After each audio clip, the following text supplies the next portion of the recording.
All right, I'm the flatratemaster, and today we're talking, well, working with technicians that abuse things.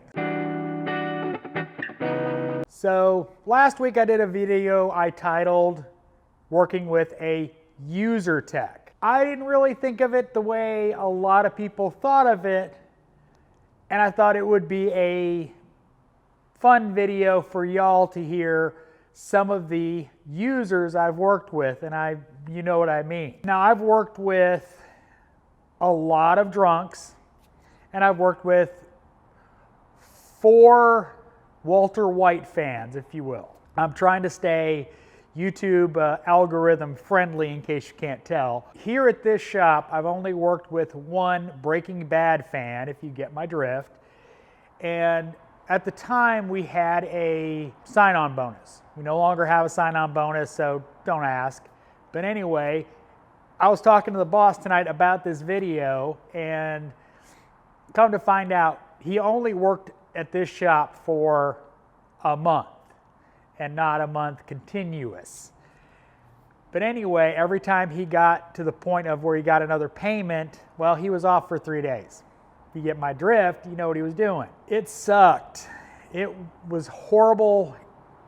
He was supposed to be the Euro guy, and I knew way more than he did on Europeans. He had to borrow a pick repeatedly. That was the kind of stuff you dealt with those kind of people. Is he still had a scan tool. He still had the original Autel, surprisingly, and a toolbox, but he, no lie, every single car he worked on came back. By the way, in case you can't tell, this is just going to be a video of stories that hopefully you'll find enjoyable. It became pretty obvious that he was using, and it was not fun to deal with. I was not a shop foreman at that point. I was just a tech.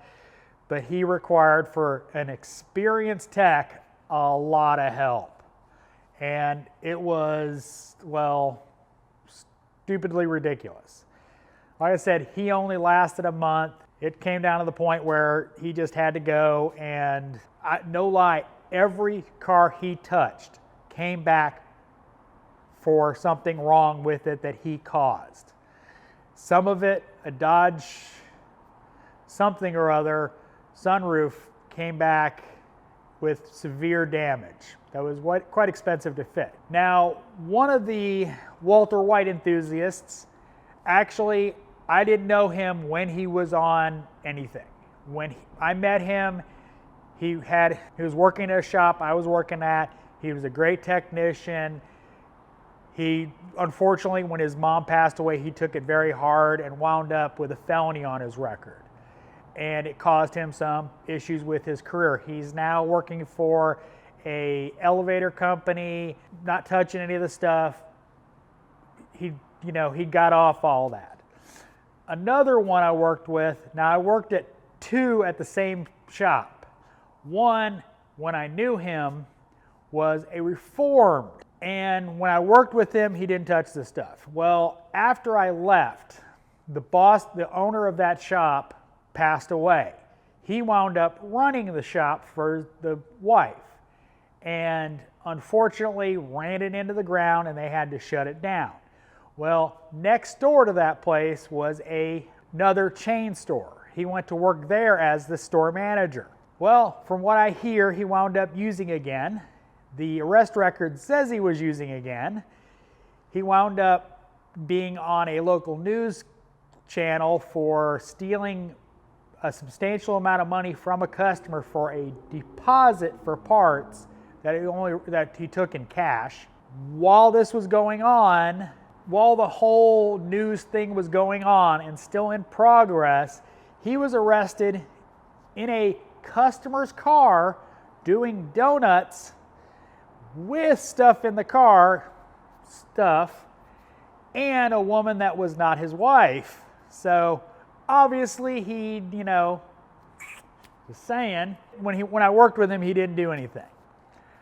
Another guy that worked at that same shop, who also, oddly enough, didn't work very long there, you could tell when he was still on it because his work showed that, and to the point where he had completely destroyed a column on a Grand Caravan because it had a stalling issue. Customer came in, saw the mess, and got it towed out to the local Dodge dealer. They had to put a new column in it, and they had to put a cap and rotor in it for the stalling issue because that's what was wrong with it. The boss had to pay for it. But, you know, it's very interesting working with those kind of people because you can see the personality change when they're on it versus when they're not.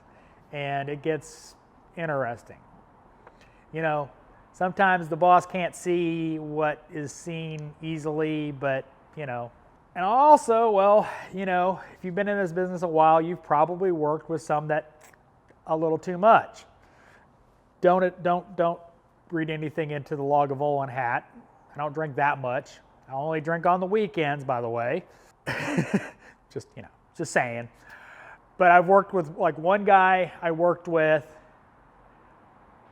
didn't have a driver's license. He'd had so many DUIs that he couldn't get a driver's license anymore. And he was not allowed to test drive cars.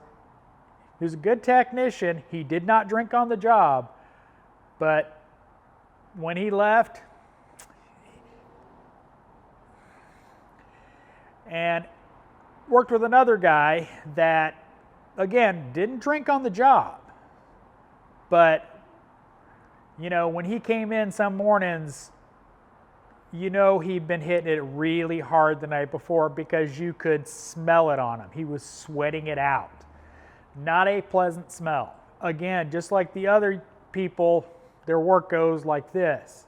And, you know, when they haven't been hitting it, you know, might do really good work, you know, kind of work. But when they're coming down, it's horrendous quality of work. And it can be very, well, it sucks. Educational part of it, there's not much you can do.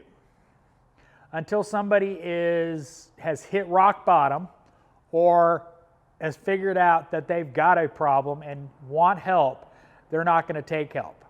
You know, they talk on, you know, have an intervention. It doesn't work.